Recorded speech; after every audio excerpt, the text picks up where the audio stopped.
Anybody out there? Hi, give us just 1 second and we're gonna get started. Oh, no problem. I literally just was hung up on a call.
Okay. Good afternoon. Good afternoon. How you doing? Is everyone? I am doing fantastic. How's it going? Hey, Cari, how are you? Hi, Cynt. So good to see you again. Good to see you too. You doing all right? You know what? I'm hanging in there. I'm doing better. Okay, me too. I just got hung up on this interview and I said, I gotta go. So I'll make time. A lot of calls today. I'm looking forward to this call though. So I'm ready to be inspired to take over the world when I hang up, if that's Let's do it. We can do it. You know we can do that. Okay. Yes. I think we're going to go ahead and get started. So I would just like to start us off by saying, I hope that in this moment you do find yourself in good spirits and that you take this moment to just breathe, because this is your time. And this is an event that we know for sure is going to leave you full and replenished. And that's exactly what I think all of us need to finish out this week. And so first, I hope that you're safe and well, because this is a very interesting time. And I pray that you will just be patient with us, as this is our very first Zoom moment together as Playmaker. But I'd like to welcome you to our conversation series. And here we are kicking it off. And what better way to kick it off than to go back to where we left off.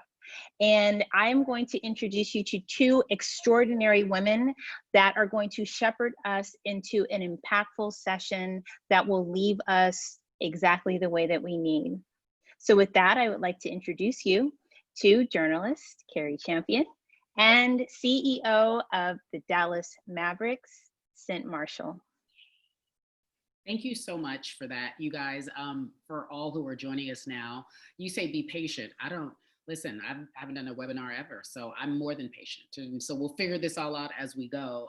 The beauty of where we are right now, and Cynt can relate to that. I'm going to do an introduction to who she is. I'm sure everyone here is very familiar with who she is. She's magnificent in so many ways. But we're all at home watching this. We're on some sort of device watching this conversation, and I trust that you all are okay. Cynt Marshall is something that many people would like to call a weather system. You know what I mean by a weather system? It's like a force. It could be a powerful force. And when you walk in the room, you can't help but to acknowledge this force. She has what I like to call high vibrations. She's vibrating so high. The kids say that too, but it's so true. CEO of the Mavericks. She is known for being real. I did a little research, her words to live by: dream, focus, pray, act. And I'm sure she put all of these different things into play as she has led a stellar career, 3+ decades at AT&T, CEO of the Mavericks now. And when I say you've changed that organization from top to bottom, you have done that. So congratulations to you, sis. Thank Marshall, you. Cari, Thanks, sis. of course, we are having our conversation. First and foremost, I want to check in on your spirit. Are you okay?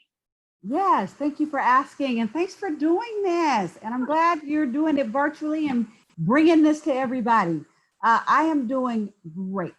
I have, I'm in good health, staying healthy. I had cancer, so I have this compromised immune system from having chemotherapy. So I have to really wear my mask and have my hand sanitizer. We call it sanitizer for short. And just do what I need to do. My family is safe. My mom in California is healthy and safe. So no complaints. And then, trying to play the game of life with people while we're not playing the game of basketball and leading an organization. And I'm blessed. It's all good. I'm not sleeping enough. But that's the story of my life. So I got to work on that. in the next couple of days. Yeah, I think everybody's having a hard time sleeping right now. I just want to talk about the moment because I know where we are and I know how everyone is dealing in their own way and coping in their own way. You are inspiring, but you're also very honest. So you find yourself as the CEO of the Dallas Mavericks. You are a Black woman, a proud Black woman. You have children. You are a wife. You are a leader. In this moment where we are in this country, where America is listening to our cries as Black folks, and it's important and it's pivotal for us to have them pay attention. How are you leading your organization through this time? It's interesting because we are in what I call a double pandemic right now. We are having a global public health crisis, and we're having a crisis of humanitarianism that we've had for a long time that everybody is aware of now. And so we have this double pandemic that actually causes me to really stand on kind of a personal leadership platform. And I actually kind of put it in place. I call it my new .com. I really thought about it as, I was leading my team through COVID, and it's even more empowering now. And it's simply compassion, communication, community, compromise, and compliance. And so I focused on it for different reasons with COVID, because a lot of people just needed us to help them get through things. Employees needed us to really embrace them, and so much compassion needed to happen when we got into this crisis. Well, the same thing with now what we're going through in the country with the social justice issues. And then community is big. We're just trying to step up and be good community members. I tell my team all the time, we don't just work here, we don't just play here, we live here too. So the things that are important to the community are important to us. They're important to me personally, especially as it relates to my own community. Let's see, compromise. I have a compromised immune system. So I had to pay attention to my health and make sure I put my mask on first before, just like when you're on an airplane, just before I can take care of somebody else. Communication is at an all-time high. We're communicating with our folks more than ever because people are virtual. And so you got to have those touch points. And then compliance. We've got to do what we're being told to do at this point. And so I'm trying to lead from that standpoint, starting with compassion, and not just, my team members, but my family. I have 2 sons. Yep. And they are 28 and 37. And in the Ahmaud Arbery case and in the George Floyd case, I found out about both of those things from my sons. So usually as mom, I'm the one that's telling them stuff. They told me. And we had some heart-wrenching conversations about just what is happening in this country. And so we're trying to lead courageous conversations at the Mavs and bring the community together to deal with all of it. And so I actually feel that some of us are just equipped. We are equipped because of our life stories. We're equipped because of the level of compassion that we've been blessed with. We're equipped because of the empathy that we have. And we're equipped because of just some, our background to take on all of this right now and to take it on, not by ourselves, but as part of a team. And so that's what I'm trying to lead.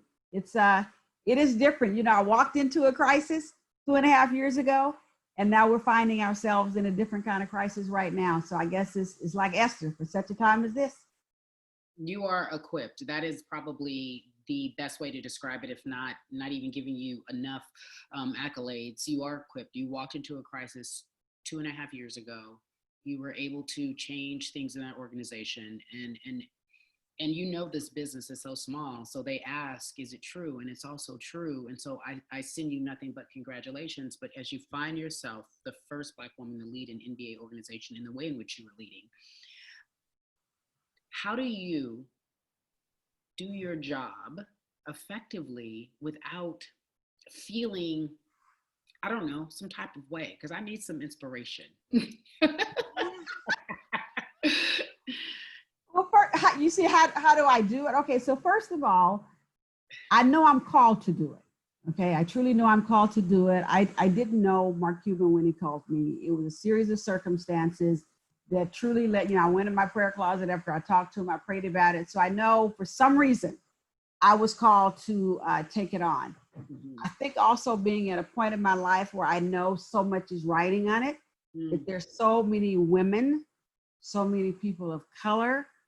They need me to blaze a trail, and they need me to take care of some things, and not just me, but others who are in a similar situation like me, who can afford to possess the boldness that it takes and the honesty that it takes to get some things done. And I talk to younger folks all the time in their careers, and I tell them, what? It's good to be bold.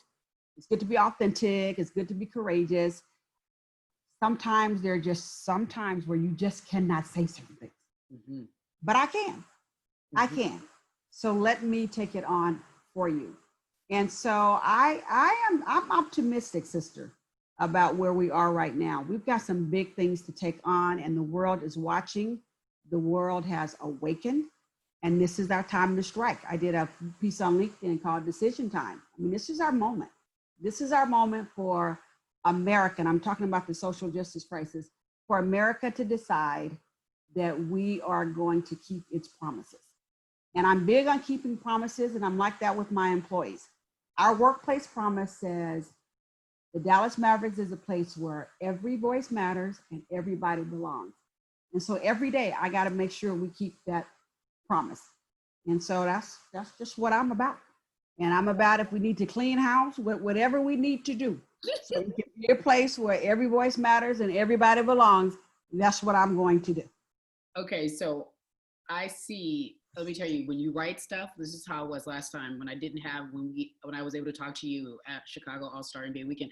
I could not write things down, but I'm letting everyone know who is joining us. You get your pen and paper, because there's some I can afford to possess the boldness. You can afford it. All of us can't.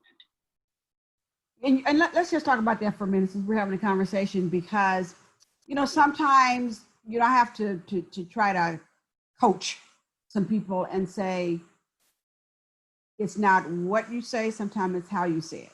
And sometimes it's just not the time to take it on. And it's something that I actually learned early in my career. I remember I had just gotten this big job, typically first woman in the job, first Black in the job. I mean, you know, we deal with that all the time. I mean, you end up thinking your name is the first. Yeah. And so, I mean, it's like the first, okay?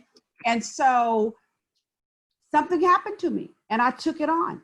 And I mean, I took it on hard. Emails, which you don't do that when you're upset, okay? Yeah. But I took it on to the point where a mentor of mine got in the car in Sacramento, California, drove to Oakland, California, and literally just showed up, sister, in my office to tell me to stop. And I said, no, I'm right. No, I was really carrying on. And he said, you can't take it on like this. There's a way to address this. And he taught me a lesson that I will never forget. He said, there's so many people watching you in this job, so many people happy about you as an African-American woman in this job. You have so many people to bring up.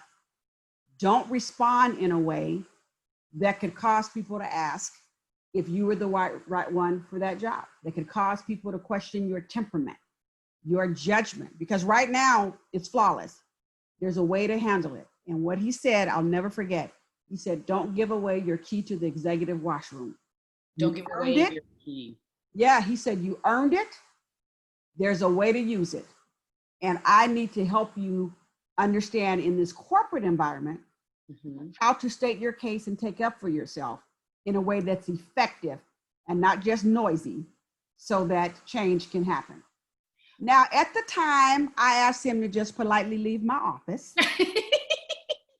But sister, I didn't want to hear it. Honestly, and see, I can admit it now. Okay, it was, 30 years ago. I didn't want to hear it. And I'm like, no, I'm standing up for what's right. I've been taught to have integrity, do the right thing. There's a difference between doing things right and doing the right thing. And this is about doing the right thing. And what he was letting me know was there was a way to do the right thing.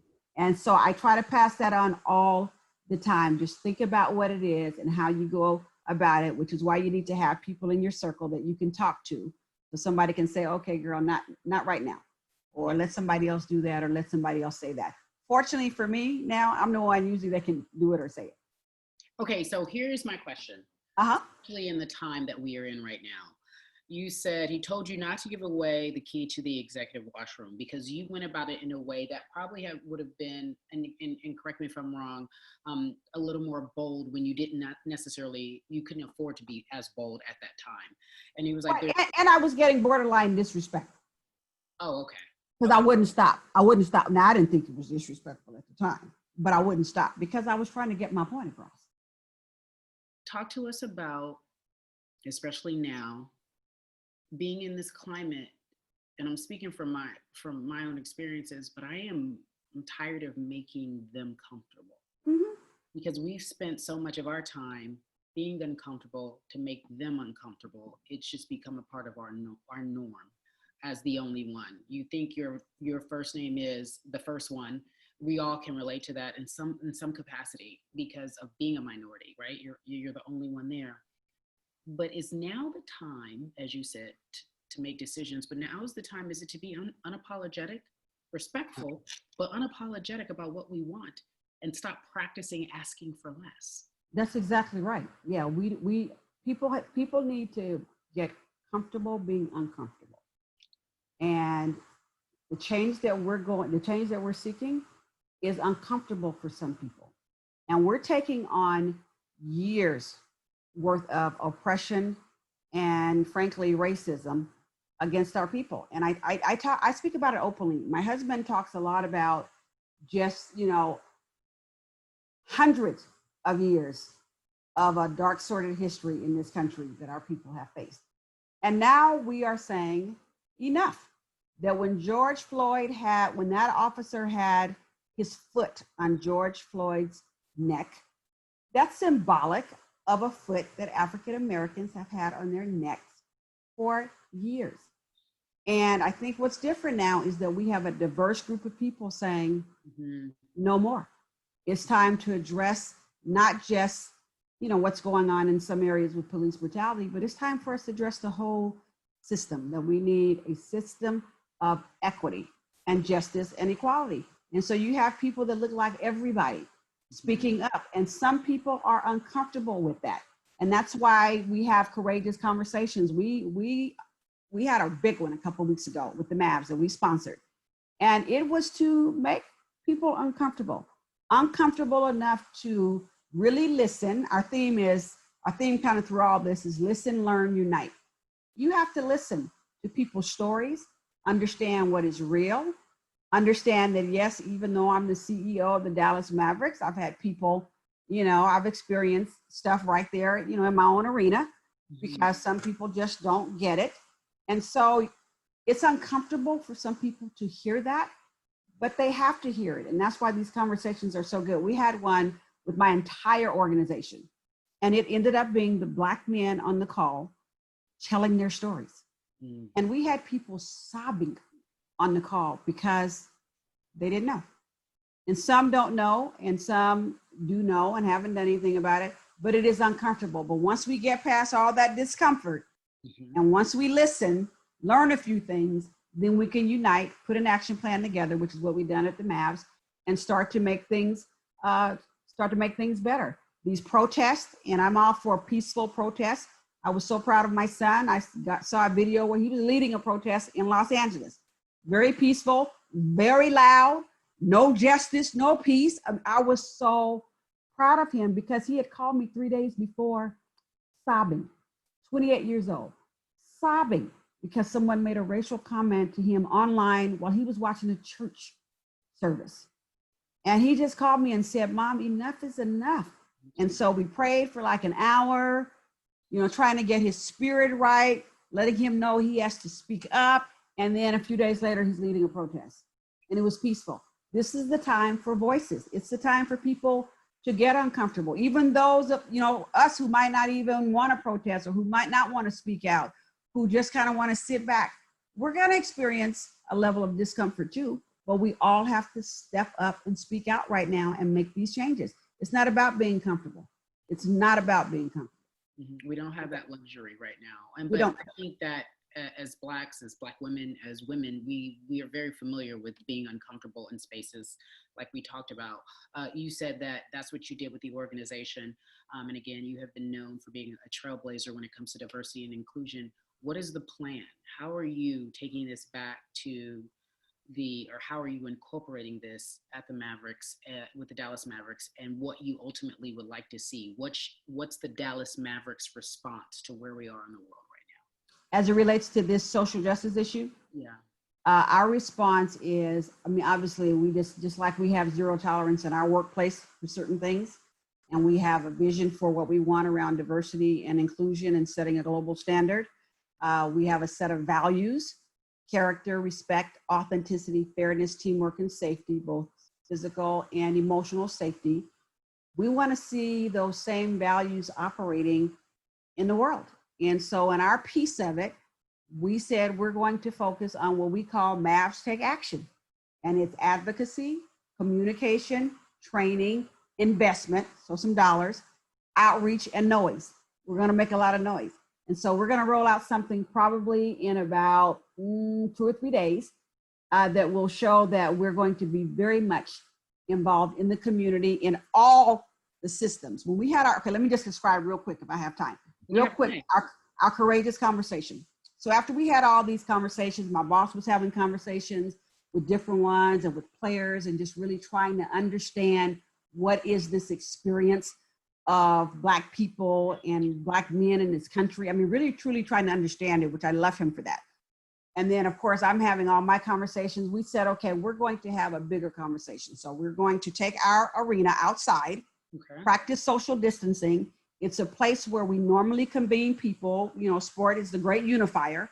And we're going to bring my staff together, but also invite some community people and talk about what is going on in this country. And so I set it up to where it was 3 different conversations, and you'll love this, sister. The first conversation was called reactions. And basically we had some of our coaches, our Black coaches, one of the Black men who worked for me, general counsel, and we had like 6 people telling their story of being a Black man in America and their reaction to what they saw with the George Floyd killing.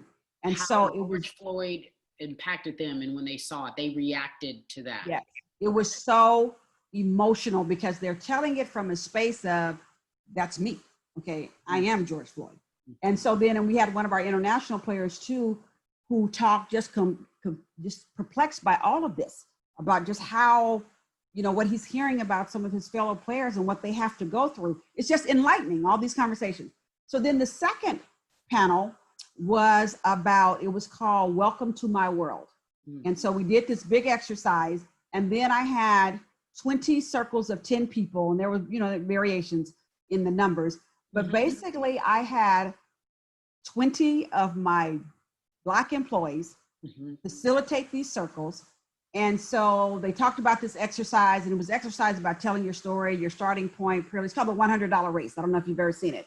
So we had everybody do that. So they debriefed that exercise. It's a great thing. Some people think it's about privilege, but it really is about what your story is. And is that it asks a series of questions, and it has you step forward every time you can say yes. And for a lot of us, we can't say yes. I mean, every time I do that exercise, I take 2 steps and that's it. I mean, my kids can take all 14. And you end up standing, and people are in all these different places. And then there's great dialogue that occurs around kind of the whole exercise. So they debriefed that, but then I gave them a question. They asked everybody in the question, what in the circle, what is this? Name a stereotype that people have about you and why. Name one you don't like and why. That led to so much discussion, which was great. Eye opener. Because, you know, we could say I'm an angry Black woman, Black people. I mean, we could say all the stereotypes, right?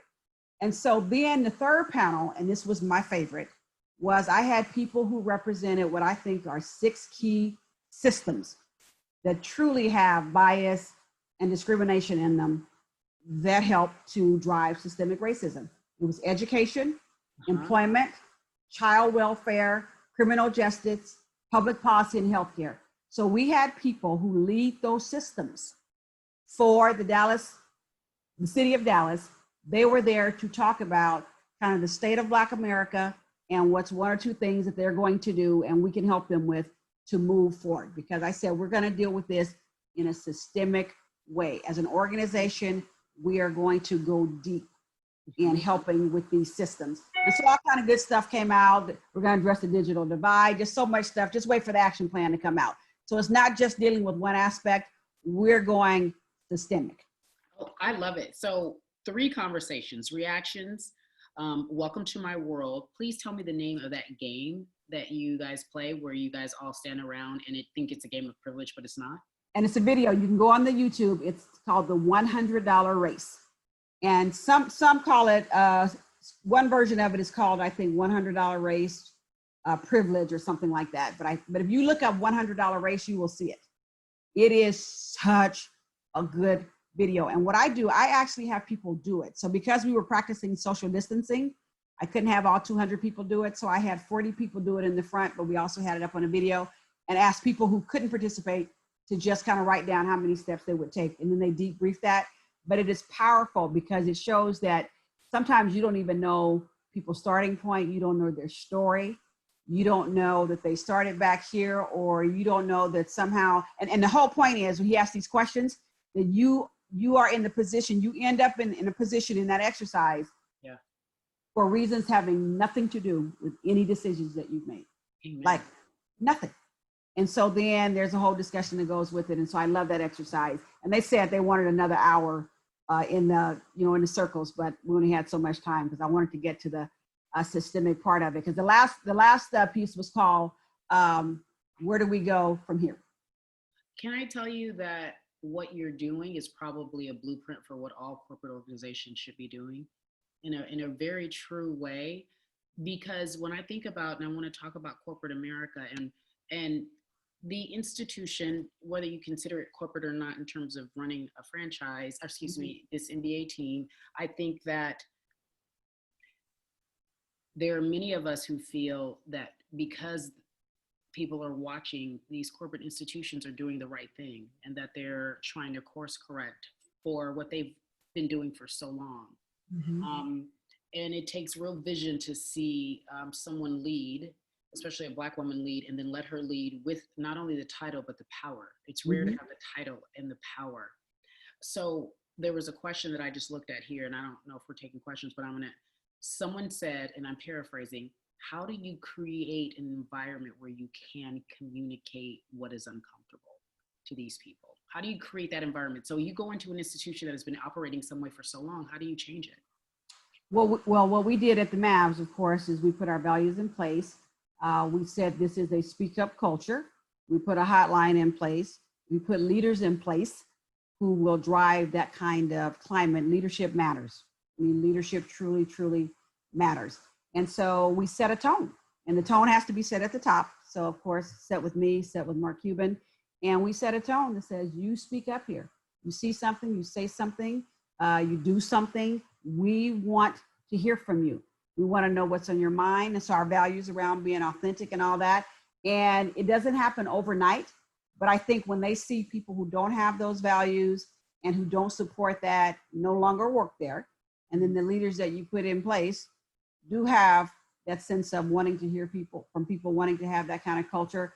It takes a while, but you can put it in place. And I think that's something that leaders just need to do, but also employees need to demand it. You need to ask. I had an employee about 2 years ago, because I just gotten there. And he said, Cynt, it never dawned on me. He was a new employee. He said, it never dawned on me when I came on to the Mavs or anywhere. He said, when I was interviewing in college, it never dawned on me to ask an employer, what are your values? What are your values and what do you stand for? Explain them to me and show me how they play out in the workplace. He said, this is the first time I'm actually seeing where that actually matters. And what I've told our team is they won't just be on the walls, because they're everywhere, but they will operate in the halls. Everything we do, every decision we make is based on a set of values. And so we're in meetings sometime and we're talking about stuff, and then we'll just point to the values. Like, how does that comport with that? And it's all about a culture where people matter. And that's all that matters. And you have to hear from them. You have to hear from them. What are your values? Everybody who is listening to this, ask your employer, or if you are an employer, what are your values? I need to know. Can you recite them to me? That's powerful in this moment. And you have to ask yourself that too, because you have to ask yourself that. Roy Disney, who is Walt Disney's brother, made a comment one time. His quote says, "It's easy to make decisions when you know what your values are." Some stuff is just, it's a no-brainer. I mean, you don't even compromise. You know what your values are. And once you know what your values are, and then you're going to work somewhere, you need to know what their values are, because you need to know if there's a match. You don't want to be somewhere where there's not a match, because then there's going to be a problem, either short-term or long-term. Okay, that just blows my mind, as simple as it is. What are my values? While I'm trying to, check somebody, what are my values too? Why I'm saying. The way I sometimes describe it, I said, values are things that really matter to you. And so then sometimes, even when I'm talking to some of my sisters, I'm like, okay, what's the matter with you? And they know what I'm saying is, what do you value? You don't value that. Let it go. So that's my quote. That's my code question for we might be out of alignment with our values, is what's the matter with you? Wow. Matter meaning values. What do you value? That's great. Because sometimes you're just a little bit off, and sometimes you can just you're in situations, even in relationships, and you just feel something's a little bit off, usually because it does not align with your values, your personal values. Wow. Yeah. Let's just let that simmer on the stove. Y'all listening, y'all better get with it. Just let it simmer in y'all spirits. By the way, Cynt, I have a dog that's being quiet this entire time, because she go ahead, Cynt, tell me more. Okay, so you know what? Okay, so girl, I gotta tell you this. I'm afraid of animals, right? I mean, I'm afraid of a dog. I had a bad experience with a dog growing up, and so my kids love dogs. They're gone now, so they all have their animals. So I ended up with my daughter's dog for a couple of weeks when COVID, first started. That dog, Louis, took over my house. Literally took over my house. I have pictures of him laying out in the backyard. I don't want to go and work in the backyard. He's out on my little lounge chair. I can't go out there. I went to exercise. He's on my treadmill. Louis had to go. The animals, especially when you don't have kids, they just take over. You just be like, this is my house. You are aware of that animal. I started taking pictures of them, send them to everybody. I'm like, Yeah, it's running things. I told my daughter, I said, you have to move here. But one of my daughters came back and said, Mom, Louis the king. I said, okay, all y'all gotta go. So they live they all live right up the street now. Everybody gotta go. Get on out of They here. got to go. I often ask, I hear them ask this question about you, and I don't know. You tell me how you feel about this. A lot of when I was researching about who you are, a lot of the articles begin with she was the first Black cheerleader at Berkeley, and now she is a CEO. Talk to me about the correlation of that and how the rise, the trajectory of the weather system that we know as Cynt. I think, obviously, you know this, I grew up in a public housing project, and fortunately, I saw a lot of bad stuff, domestic violence, father left us, all that, and had a mother, and I still have her, thank God, who put 2 books in my hand, a math book in one hand and the Bible in the other, and told me I could do whatever I wanted to do. From when I was a little princess, I got a tiara right behind me because I still believe that, okay? And so she just had me focus, which is one of my words, in my dream, focus, pray, act. And so I had the village raise me, which is one thing that I focus a lot on that right now. I was talking to somebody about that yesterday. What is it that happened in my life that is not happening in the life of some of the kids now who are growing up in the projects? And so the village raised me. I got a great education. I got full scholarships. I made it to Berkeley, even with, the father who was abusive, all that kind of stuff. And I stood on that campus, Cari, I'll never forget my first day on Berkeley's campus. If you've ever been on a campus, it's beautiful. Big Sather Gate in the middle of the campus, big Campanile building. And I said, everything is so big here. And it was just like a message to me that at 17 years old, it was time for me to get big too. I had to stand up and be big. And this was the beginning of the rest of my life. And I was blessed to be there, and I needed to handle my business. I put my boyfriend on hold for 4 years, literally 4 years. And he had moved to be with me. And I said, well, I got a surprise too. I'll call you when I graduate. And I did. 4 years later, I called him. He acted like he didn't know who I was. I told him he needed to come to the party, and my mom was having me a party and all that kind of stuff. And he said he couldn't because he was engaged. Wow. I've been married to him 37 years. Okay. Don't play. That is a story. We're going to put a pin in that. Okay. Came to the party. I tell him all the time, boy, you were that close to missing your blessing. Okay. And I give that at commencement. It's like, put them on hold. You got to focus and handle your business. And that's my line to all of my kids when they're in college. Handle your business. My husband will say, don't you have a call to make? You need to break up right now because you got to handle your business. So anyway, so I handled my business. End up being the first African-American cheerleader, end up being the first in my sorority. And at the time it was 120 white girls and me. I was a DG. I don't know anything about the Black sororities. And so I just tried out and went out for stuff because nobody told me I couldn't. My mom always told me I could do whatever I wanted to do. So I didn't know I was the first African-American cheerleader and, song girl until somebody told me, because it was a big deal. When the season started and people coming out, one of them big Angela Davis froze. So people coming up to, filling my hair and all that, and it was all beautiful and out of respect because it was different and they were proud. A lot of these white people were proud. And so it was awesome. And so I didn't know I was the first. And I didn't know I was the first Black in my sorority. I just was doing what people told me I could do. And they encouraged me to do it, which is why we have to continue to encourage our kids. So then I graduated, I got 13 job offers. I said, I have 2 criteria. I need the one that pays me the most money because I want to help my mom get out of the Eastern Hill Project. She didn't need any help, but I wanted to help her. So I need the one that pays me the most money. And at 21 years old, the one that says I can be the boss. Because I have leadership experience and I want to supervise people. And fortunately, AT&T had a fast track management program and I accepted that one. They beat Chevron out by $600. And Chevron had actually given me a scholarship, but money was the money. Okay. And so I ended up making a great career choice and had 14 different jobs, a great career, and that actually equipped me and set me up for where I am now. I turned down 4 promotions in my career. I was just talking to one of my daughters last night because she got promoted and then she went back and told them she didn't think she was ready. And that was probably a good move.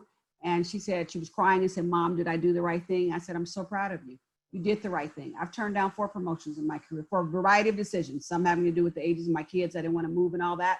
But you have to know what's important to you. And so fortunately, I got to a point in my life where I knew what was important to me. I didn't always know what was important to me. And that's one thing I try to tell people. Know what's important to you, not to somebody else, but to you. And so if being involved in the community and having that kind of passion for the community and you're called for it, do that. If being in the corporate space because you know you're a leader and you want to go ahead and go that route, do that. If being in the ministry is what you're called to do, just try to get in touch with your passion and your purpose. And yes, you have to make money, okay? And so I think had a good foundation from my mom and from being in church where I had a lot of speaking opportunities and all that stuff. It just gave me a set of skills that I'm blessed to be able to have cultivated, but it's because the village raised me and a lot of people poured into my life. That is, like you said so much. I just want to make sure that everybody hears this. I think that you have a beautiful lens on life, right? Like the way that you see things would be something that thinking I know so much, I would be a little jaded. Like when you talked about them touching your hair, it was out of love and you were able to know that. Like I would probably be irritated, like, why are you touching my hair? Stop it, but now, even if it is out of love, right? Maybe it is, maybe, who knows? Or you saying, I turned down promotions because for various reasons.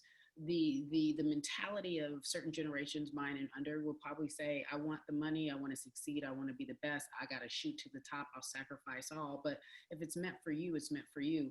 And more importantly, when you got to Berkeley, everything was big. And so you knew you had to be just as big and you felt bigger and you did not know anything less. Like the beauty of being successful is that you don't know that you can't be. Right. Like, why not? Why not me? You know what? Why not me? And everyone asks, like, how did you get to where you are? It's because you're supposed to be here. Right, because it's supposed to be here. And you said something that was so important, check the lens that you're looking through. Mm-hmm. I mean, what set of lens are you looking through? And so real quick, my daughter, when she was about 12 years old, before we moved from California to North Carolina, she ended up getting, she called me one day at work and I was in San Francisco. She goes, Mom, I need you to come home early. And I said, why? And my kids don't call me at work. I mean, they know better. I mean, it better be like an emergency. So, I mean, like, I'm trying to feed y'all, okay?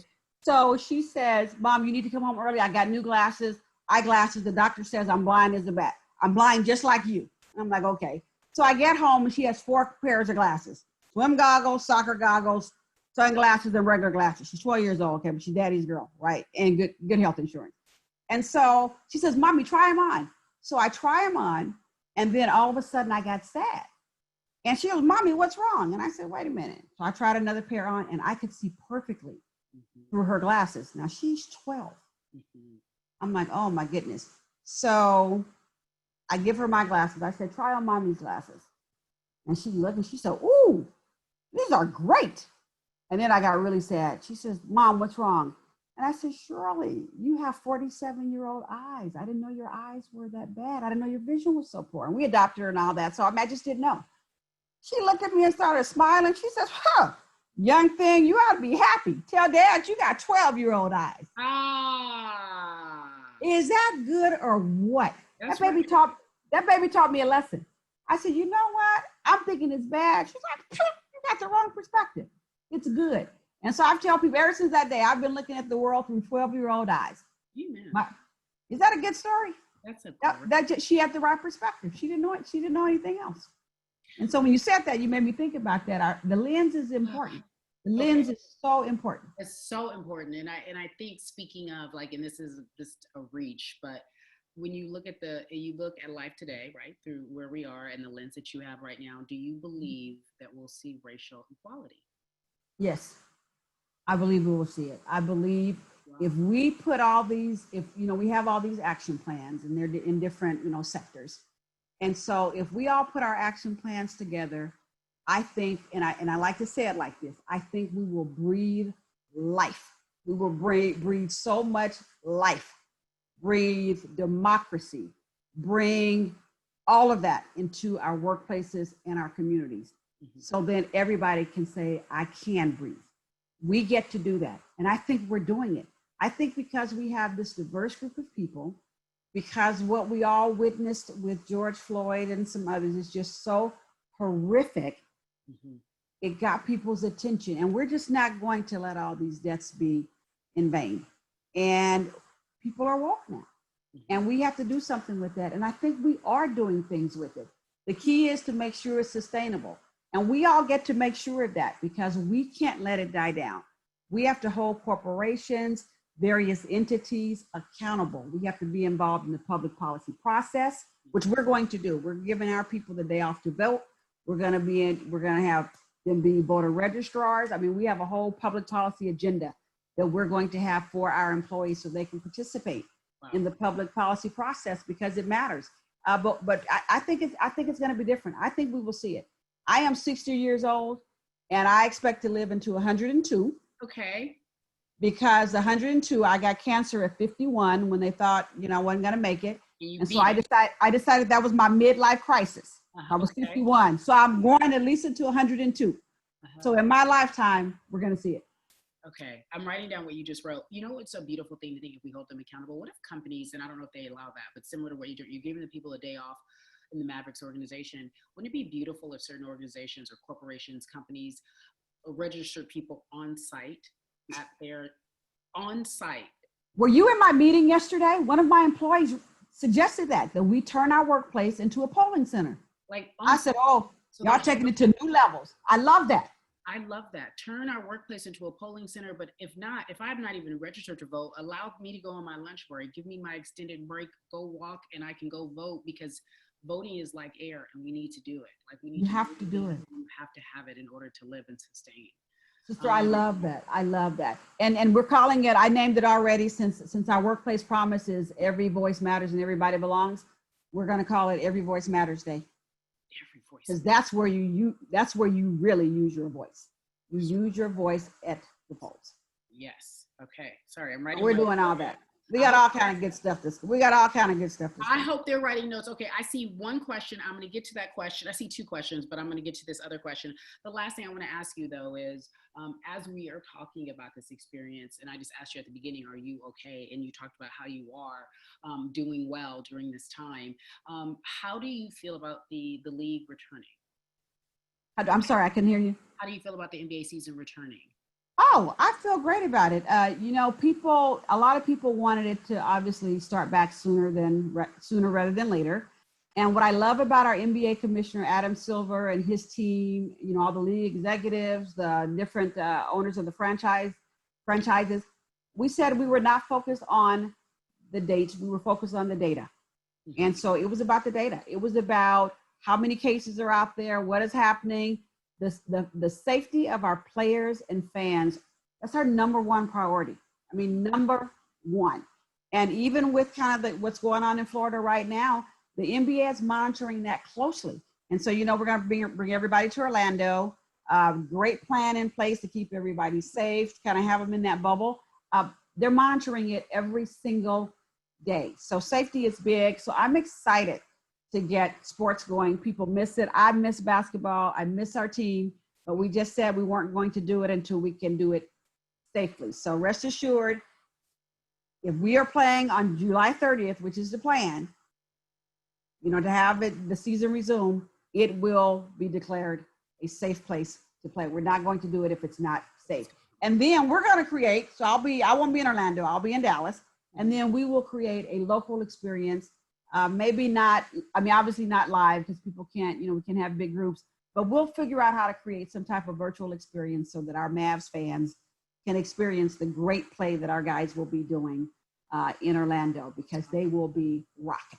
I can't wait. They'll be rocking. Go Mavs. I can't wait. I'll have on so much blue. Maybe we can create within the playmaker group, each team that you represent, and we all wear our get-ups, right? Like, because I'm a hardcore Laker fan, and we just come on here and we do what we do. Oh, and let's do it. trash You talk got it. comments and stuff Oh, like yeah. that. Okay. I got you. Because, Okay. you know, I got you. Because after we get our first 2 or 3 wins, then y'all won't want me to come on anymore. Come on. So since someone says, please have Cynt tell us the 6 systems again. Those are part of the 3 conversations that you had. Please tell us the 6 systems in that third group of conversations that you had that are very imperative. Yes, education. So you need the head of the education system. We have the head of the Dallas Independent School District, Dr. Hinojosa, who's fabulous. Talked a lot about the digital divide, what he's doing to bridge that. Employment. So we have the chair of the board of the Dallas Regional Chamber, John Olajide, who was great. Child welfare.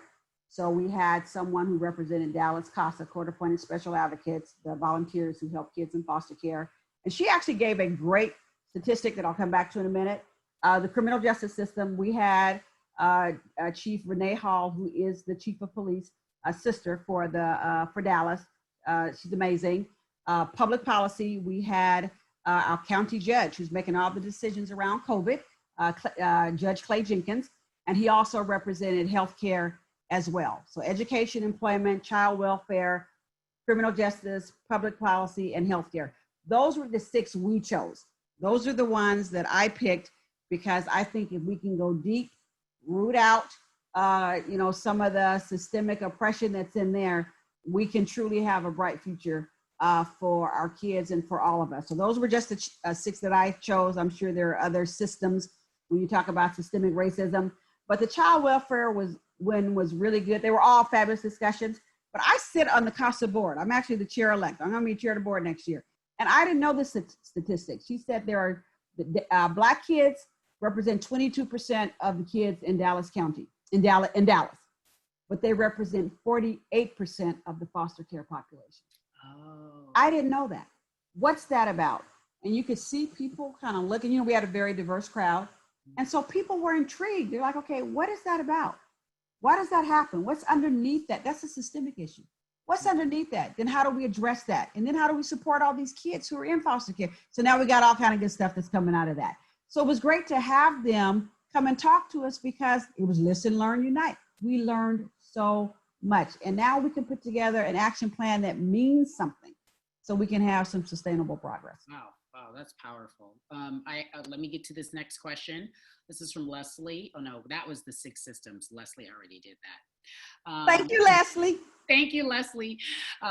What are the MAVs doing to support mental health of your staff members during this time? And that is from Candace Williams. Yes, that's a great question. And so we've made it a focus, obviously with safety being one of our values, physical and emotional, and mental comes in there as well. We actually have a therapist who works with us regularly. And so she has joined some of our calls, our Wednesday morning huddles. She has obviously made herself available to employees. There were a couple things when we first realized we were going to shelter in place. And see, this is why you have to have a variety of people at the table with different backgrounds, because you all cover different things.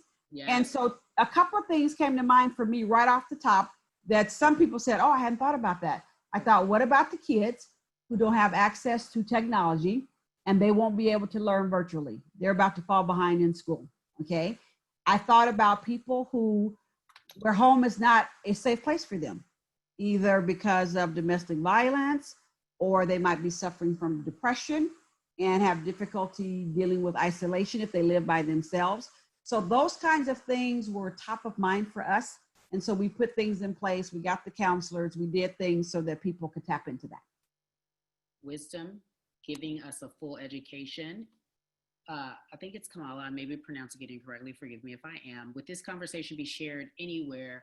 Would love to share with others. I believe, yes, it will be. I'm pretty sure they're going to make sure it's shared everywhere. I just have to say something though, before I go, and before we let you go. Thank you for your time. I think the title of this Playmaker conversation is Insight and Wisdom, how to navigate life during these tough times. I ask you, how or what advice would you give to everyone listening that this can be shared, how to stay positive or how to stay focused on the goal at hand? And that is to make sure what's happening in our country right now, they see us, they hear us, but it's sustainable, that they keep this same energy. Here's what I would say. That's a great question. And here's what I would say. everybody has a role to play. Some people will bring talent, some will bring time, some will bring treasure. Who knows what they'll bring? And what I know I like to do and what I have told others to do is think about what's your slice. What's your role in this? What you know yourself better than everybody else. You know your resources better than everybody else. You know your passions better than everybody else. Based on all the things that we know we are trying to accomplish to really get rid of some of these disparities and these inequities, where can you play? So in your role that you're in right now, in the job you're in, and the position that you're in the house you're sitting in, what can you do? What's one thing you can do to help drive things forward? What's your contribution? And sit down and think about it, pray about it, write it down. Then get you some accountability buddies to talk about who'll hold you accountable for making some progress, and then check in with them on a regular basis. Figure out what you can do. Just stop and take the time. I'm actually going to do an exercise for some people in a couple of weeks that's going to be around that. What's your purpose? What is your purpose in all of this? Not just what's like the big purpose, but what's your purpose in all of this right now? We're all Esthers. All of us sisters, we're Esthers right now. We are here for such a time as this. What role are we going to play? Are we just going to sit here and just occupy a seat and watch everybody else do it?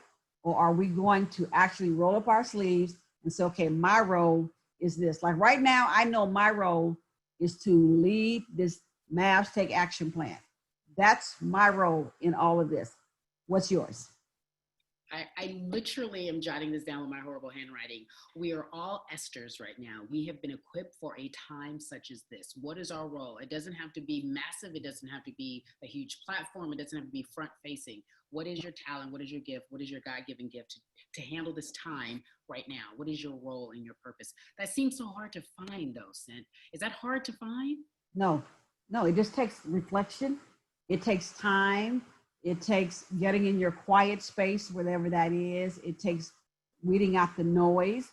It takes out, having other people tell you what they think your role is, because there are things about you that people don't even know. In fact, there might be things about you that you don't know until you come out of that prayer closet, because you can just get in there. And I do that. I'm in that prayer closet all the time. Sometimes my husband is looking for me and I hear him looking for me and I'm just laughing. Busy. Because I am in my prayer closet, sometimes praying for him. Okay, that he can stop looking for me. So you got to get in there and get in touch with who you are and yourself and the role that you have to play. And I have done that in my life. I've gone through cancer. I had 4 second trimester miscarriages. I had a daughter who died at 6 months old, a husband with brain damage who they said would never walk again. All that stuff happened literally in a 3-year period. You talking about having to go deep to figure out what my purpose was, what I'm supposed to be doing. Lord, what's the vision for my family? Will I ever have kids? Okay, well, I ended up adopting kids. And 2 of them, my son picked off the television. So there was a purpose and a plan. And I had to step back and try to get in touch with it. And this is the time for us to just step back and do that now, because it's bigger than us. This isn't even about just the plan for our lives. This is about the plan for humanity. And we're all here right now, standing tall, breathing, energy.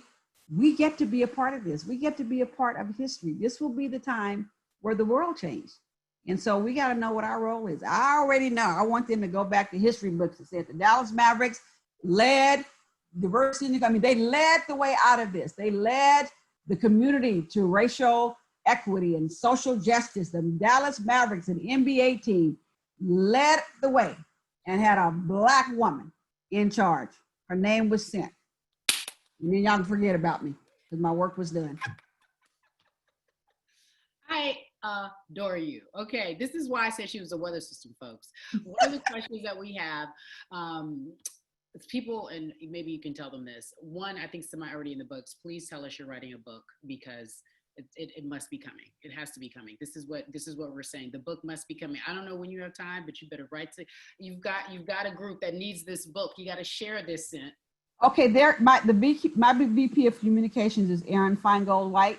Just had a baby January 21st. That's my baby. I can't wait to get my hands on her. I'm a kidnapped little JoJo. Erin has been talking to me for a year about writing a book. And she's so mad at me. She goes, okay, so now you're in the house. Yeah. I said, but Erin, my hours are longer. She said, stop it. You have to do it. So I'm working on it. I'm working on it. Okay. So hold me accountable, Cari. Hold me accountable. Check Okay. in with me. Hold me accountable. By the way, I don't want to wrap up this conversation. Like, I'm making sure I'm checking my phone to make sure I'm not in trouble going over the time. But okay, so wait, this says, please write the book so we all can have your first and your words of wisdom. Mhm. How can we join that discussion when you talked about you're planning something about what is your purpose? You said you're planning a discussion. How can they join that conversation? Yeah, it's a DCEO magazine. They are having their Women's Leadership Summit July 15th and 16th, and I'm on the morning of the 16th. So you can go online. I think you can register for it. And so I don't know if it costs money or not. So check in with us. We might be able to comp some people. Okay. But that's what I'm going to be talking about, is focusing on your why. That's the topic they gave me, and it's perfect. It's perfect. Okay. Focusing on your why, and it's going to be why you, why me, why not us. Okay. Okay. I love it. I'm here. Okay. So then I saw that it's just about, yes, they're giving me the wrap. Okay. Well, thank you for the full, let me make sure I'm not, okay, unmute me. Can you guys hear me right now? Can you hear me, Cynt? Yes, I can hear you. Okay. Thank you so much for giving me your time. I told you to be patient. I'm not tech savvy at all. This was beautiful. We are all Esthers. Thank you very much. You are. Thank you, Insight and wisdom to navigate what's important in life right now. You are truly a blessing. Thank you so much. I hope you guys have all enjoyed the Playmaker conversation. Thank you. Love you, sis. Love you. Okay. Bye. Bye.